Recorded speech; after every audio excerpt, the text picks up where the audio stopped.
प्रणाम दोस्तों। मैं हूं ज्योतिष आचार्य रानी नारंग। आप सबका मेरे YouTube चैनल एस्ट्रो रानी नारंग पे हार्दिक स्वागत है। दोस्तों, आज मैं आपको चंद्र ग्रहण के बारे में बताने जा रही हूं। क्या चंद्र ग्रहण का प्रभाव भारत के अंदर है, तो इस बारे में मैं आपको बताने के लिए ये वीडियो लेकर के आई हूँ। तो मैं अपना वीडियो शुरू करने से पहले आप सबको हमेशा की तरह विनती करती हूँ कि आप मेरे YouTube चैनल को लाइक कीजिए, सब्सक्राइब कीजिए और मेरे इस वीडियो को और लोगों तक शेयर कीजिए। दोस्तों, इस साल शरद पूर्णिमा 28 अक्टूबर शनिवार के दिन पड़ रही है। 28 अक्टूबर शनिवार को पूर्णमासी है, शरद पूर्णिमा। तो 28 और 29 की रात को चंद्र ग्रहण भारत के अंदर रहेगा। ये साल का दूसरा और अंतिम सूर्य चंद्र ग्रहण है। तो इसलिए इस ग्रहण का प्रभाव रात को 1:05 से शुरू होकर के 2:24 तक लगभग 1 घंटा 19-20 मिनट तक इस ग्रहण का प्रभाव भारत के अंदर रहेगा। 2:24 से तो इस ग्रहण का मोक्षश काल रहेगा। इस ग्रहण का सूतक काल शाम को 4:05 से शुरू हो जाएगा। तो उससे पहले ही आपको आरती पूजा जो करनी है वो कर लेनी चाहिए, क्योंकि उसके बाद मंदिरों के कपाट बंद रहेंगे। मूर्ति पूजा वर्जित माना जाता है।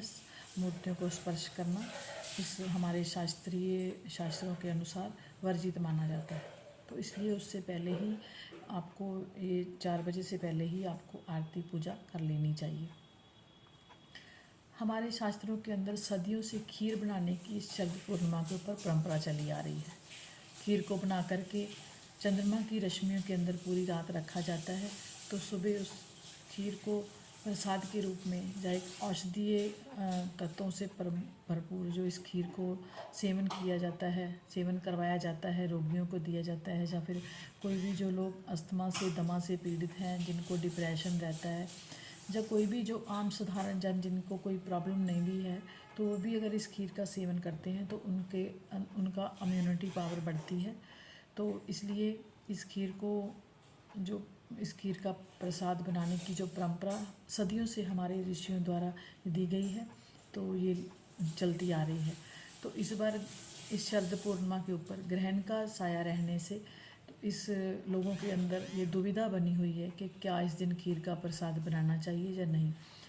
तो अगर आप 28 अक्टूबर को खीर को प्रसाद बना करके चंद्रमा की रश्मियों के अंदर रखना चाहते हैं, तो उस टाइम सूतक काल चल रहा होगा। तो आपको कुशा या फिर तुलसी पत्ता डाल करके 1 बजे से पहले ही इस खीर को चंद्रमा की रश्मियों में रख करके उससे ग्रहण शुरू होने से पहले ही इस खीर का सेवन कर लेना चाहिए। तो नहीं तो फिर आप इसको 27 अक्टूबर को खीर को बना करके उसको 28 को इस खीर का सेवन कर लेना चाहिए, क्योंकि इस दिन ग्रहण का प्रभाव नहीं है। और पूर्णमासी के दिन ग्रहण का पूर्ण प्रभाव रहने से आप खीर के अंदर से जो मिलने वाले औषधीय गुण हैं, या चंद्रमा की रश्मियों से मिलने वाला जो अमृत वर्षा है, वो इस खीर के अंदर आपको नहीं मिल पाएगी, क्योंकि ग्रहण का विष का प्रभाव 28 अक्टूबर की रात को 29 की अक्टूबर को रहेगा। तो इसलिए आपको एक दिन पहले ही इस खीर को बना करके 14 की रात को चंद्रमा की रश्मियों के अंदर रख लेना चाहिए। तो इस खीर को ग्रहण कर लेना चाहिए।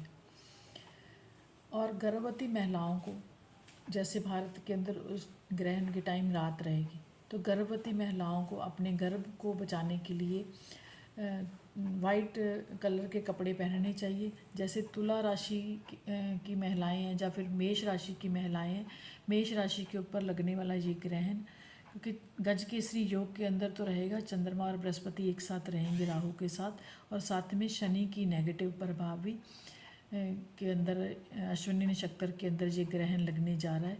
तो इसलिए मेष राशि वाली महिलाएं और तुला राशि वाली महिलाओं को अपने गर्भ का खास ध्यान रखना चाहिए, क्योंकि चंद्रमा का जो नेगेटिव प्रभाव रहेगा तो ग्रहण के अंदर प्रॉब्लम हो सकती है, गर्भ के अंदर प्रॉब्लम हो सकती है।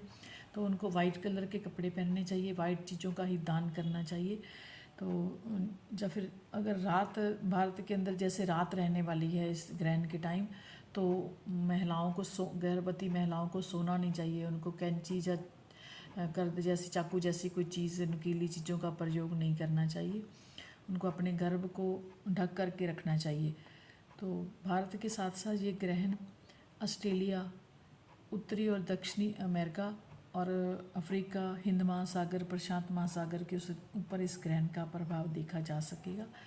तो आप जो मेष राशि वाली महिलाएं हैं उनको खास करके इस दिन ध्यान रखना चाहिए।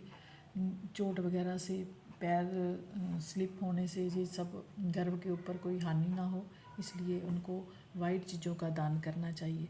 तो मैं इन्हीं बातों के साथ अपनी वाणी को यहीं पे विराम देना चाहूँगी। नमस्कार।